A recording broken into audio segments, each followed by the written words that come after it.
حصہ ہے، یا جیسے اگر آپ آؤٹ لائن کو بناتے ہیں تو اس میں ایک پوائنٹ مین ہے، اس کے نیچے جو ہیں سب ہیڈنگز ہیں یا ذیلی حصے ہیں، لیکن یہ ذیلی حصے اسی ایک بڑے حصے کو سپورٹ کرتے ہیں، اسی کا یہ ایک حصہ ہیں، اس لیے اس کو الگ کر کے ہم نہیں دیکھ سکتے۔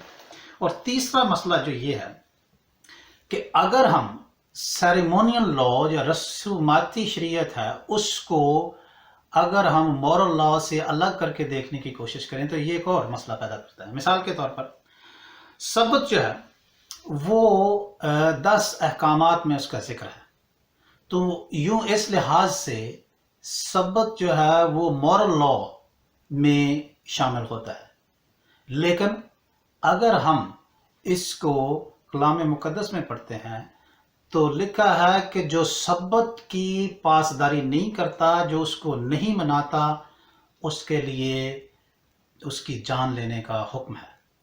تو یوں اس اعتبار سے پھر سبت کو سیلیبریٹ کرنا یا اس کو نہ سیلیبریٹ کرنا سول لا کے انڈر آتا ہے، قانون کے آتا ہے اندر۔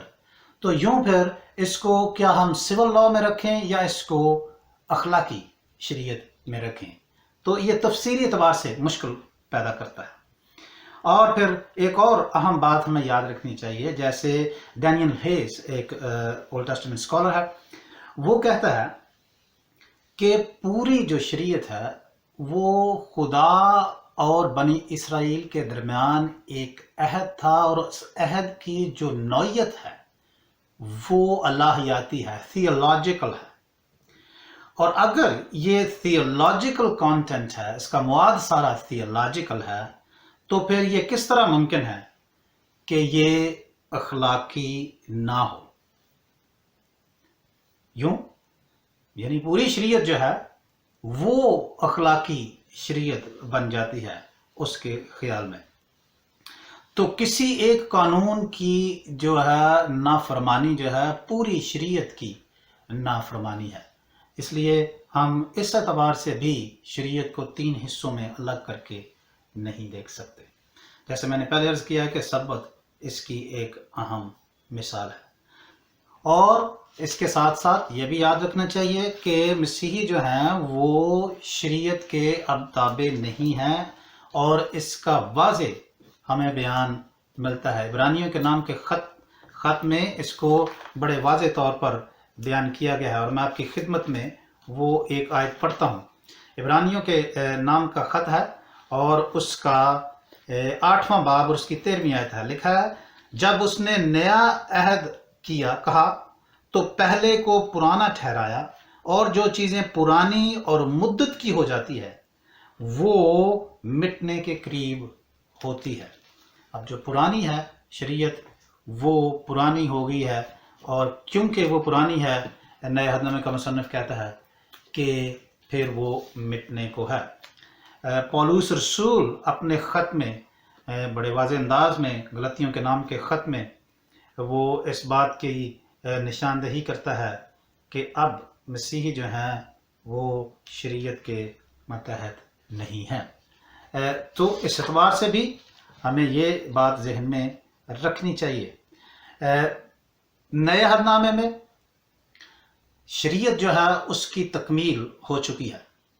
اب تکمیل کے لیے جو لفظ ہے fulfilled، اگر وہ ہم نبوتی اعتبار سے یا نبوتوں کے اعتبار سے یا اس کو اس انداز سے دیکھیں کہ جیسے پولس کہتا ہے کہ شریعت ہمارا استاد بنی مسیح تک پہنچنے کا، تو اب جب مسیح آ چکا ہے، جو ایمان آ چکا ہے، تو پھر شریعت کا اب رول اس انداز سے مسیحی زندگیوں پر نہیں اس کا اطلاق ہوتا جس طرح سے یہ بنی اسرائیل کی زندگیوں پر تھا۔ اور پھر فلفل کے لیے جو لکھا ہے کہ اگر فلفلڈ ہے، وہ تکمیل ان کی ہو چکی ہے، تو پھر جو چیزیں جن کی تکمیل ہو جاتی ہے اس کا اطلاق بھی اس انداز سے ہم نہیں کرتے۔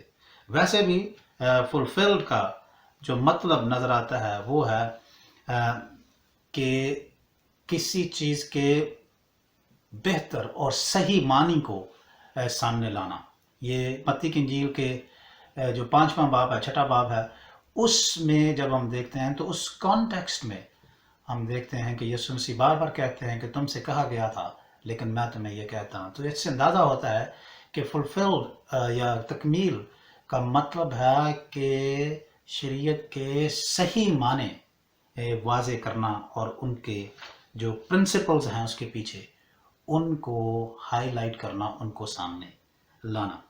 تو اس اعتبار سے بھی ہم شریعت کے تابع نہیں ہیں.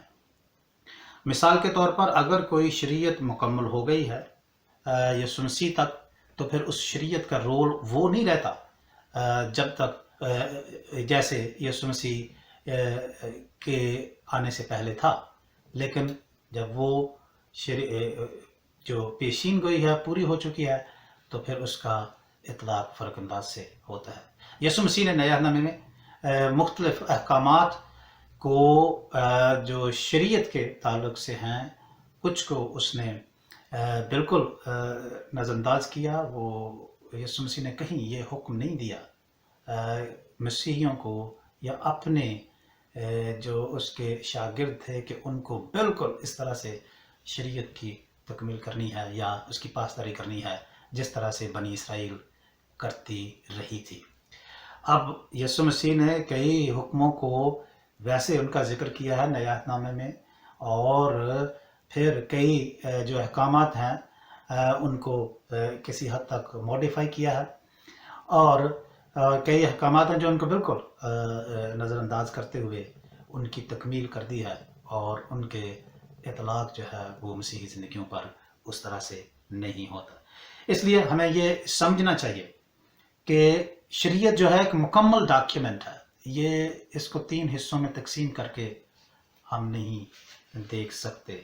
ہاں، شریعت کے وہ قوانین جن کا یسوع مسیح نے ذکر کیا اور ان کو ان کی پاسداری کرنے کا حکم دیا ہے، وہ ان کا ہم ضرور اس کی ہمیں فرمانبرداری کرنی چاہیے. جیسے ایک بہت مشہور نیو ٹیسٹمنٹ اسکالر ہے، اس کا نام ہے تھامس شرائنر. وہ کہتا ہے کہ ہمیں مسیح کی شریعت کو پورا کرنا چاہیے. اب مسیح کی شریعت کیا ہے؟ وہ یقیناً پولس رسول کے خط میں سے حوالہ دیتا ہے.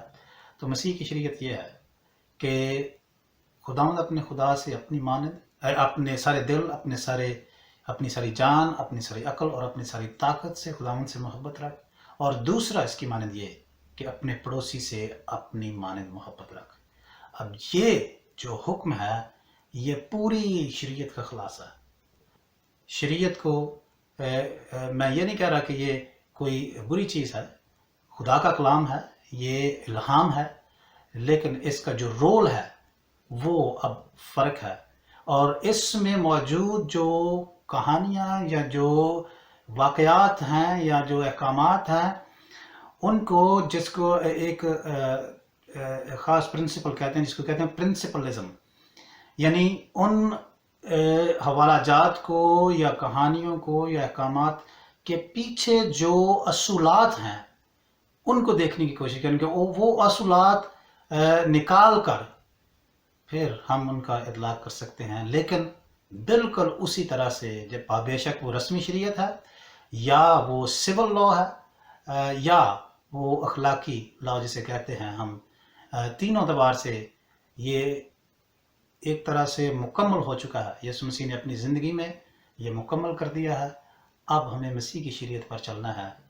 اس کو 3 حصوں میں تقسیم کر کے دیکھنے کی ضرورت نہیں ہے، اور نہ یہ نئے عہد نامے میں کسی طرح سے اس کو اس طرح سے کیٹیگرائز کیا گیا ہے.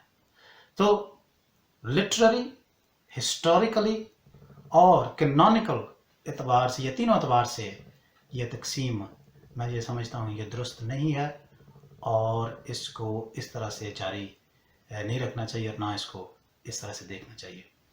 خداوند ہمیں اپنے کلام کی سچائیوں کی تحقیق کرتے رہنے کی توفیق بخشے.